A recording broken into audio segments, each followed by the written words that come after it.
Oh yeah,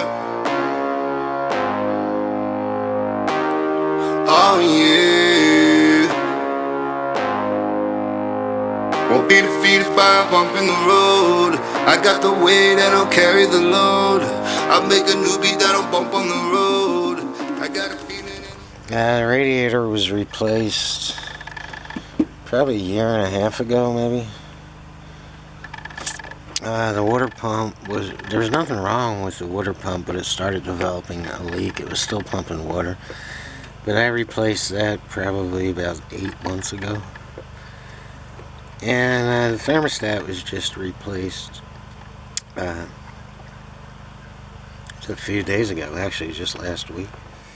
We're still getting no heat in this truck, so we're gonna blow out the heater core, and the lines to it and out of it are right there.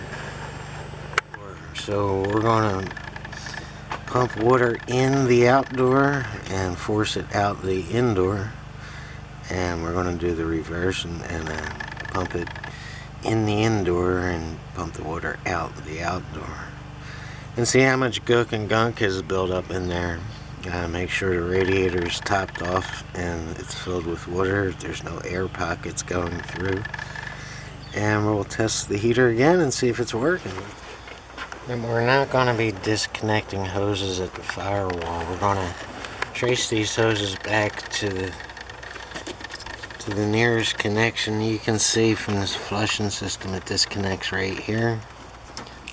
Just take that hose off, and there's one right next to it right here. Just pull that hose out.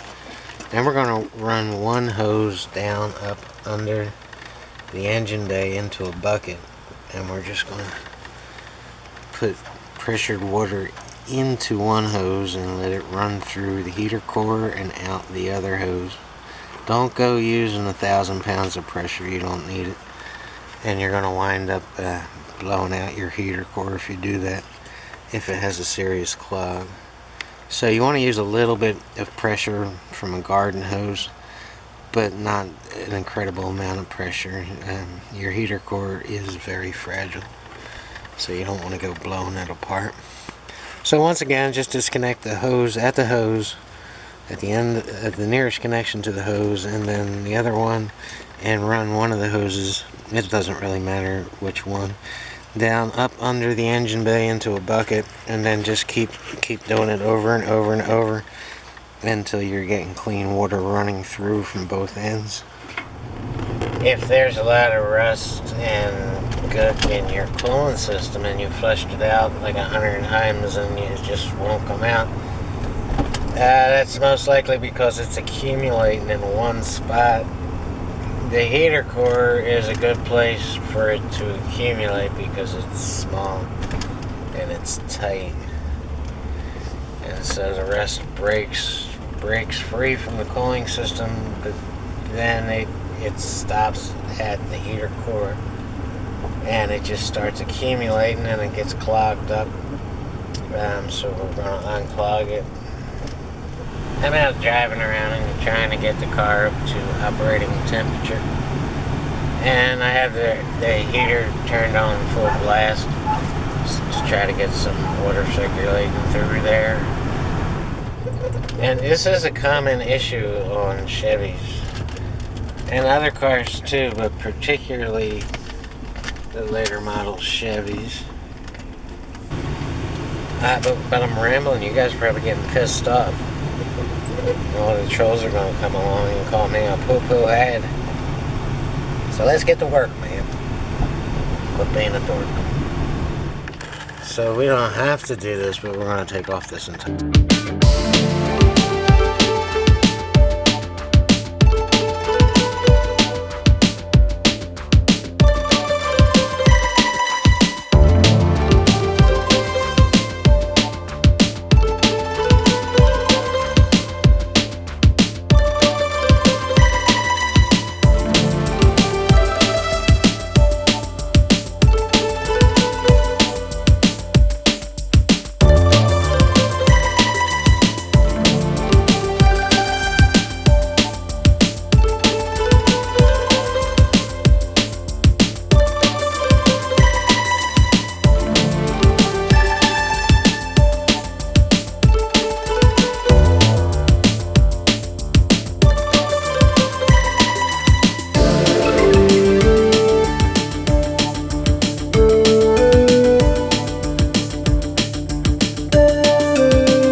things at the end of the garden hose and just kind of jam it into the heater core hose and just add a little bit of pressure going into the outtake and out and force some pressure out of the intake hose. And you're going to keep on doing this over and over and over again until you fill up a bucket and it's still cruddy, and you fill up another bucket and it's still cruddy. Until the water starts running clean, keep doing that. And then you're going to do the opposite and go the natural way into the intake and putting the hose into a bucket on the outtake and just forcing natural pressure in there. And then keep reversing and keep going back and forth until the water runs clean and you are happy with it. And then just put it all back together.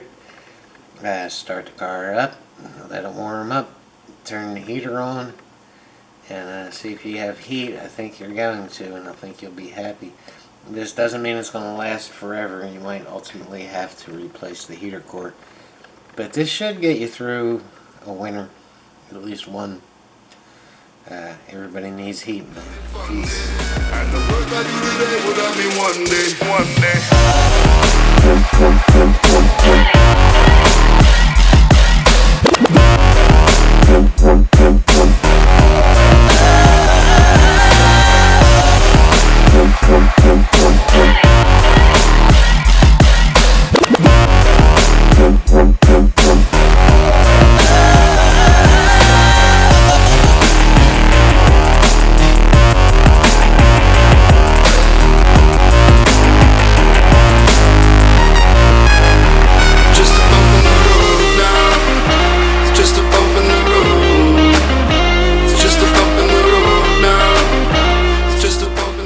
As you can see, there's still a whole lot of gunk and rust in there, so we're going to keep on doing it over and over and over, switching back and forth until the water starts running clear.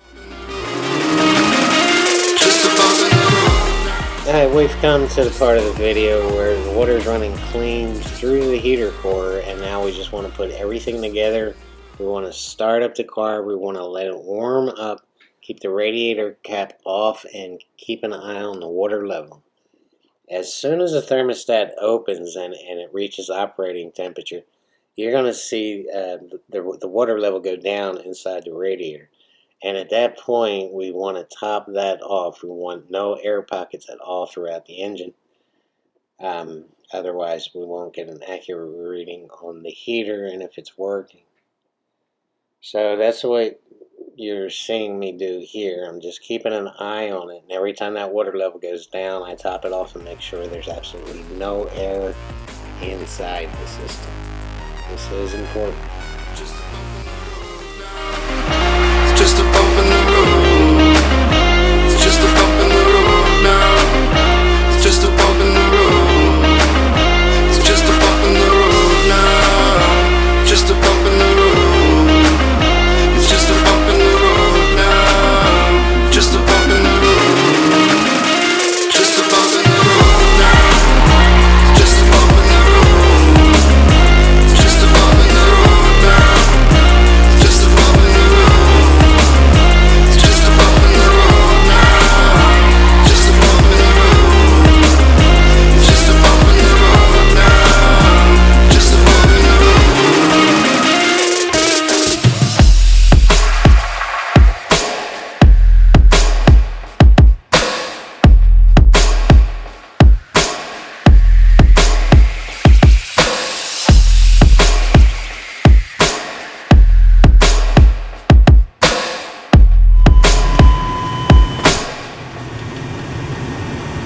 Well, this worked. I have heat.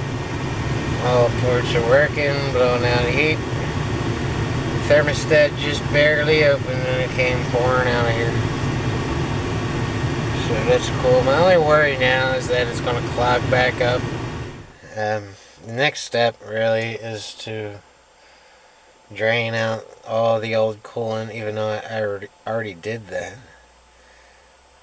Flush everything out and refill it with brand new antifreeze. And that should get me through winter. Feels good right now to get this one behind I me. got a feeling and I'll see where it goes. Rolling down the one way, I run it gun way. I'm talking one day.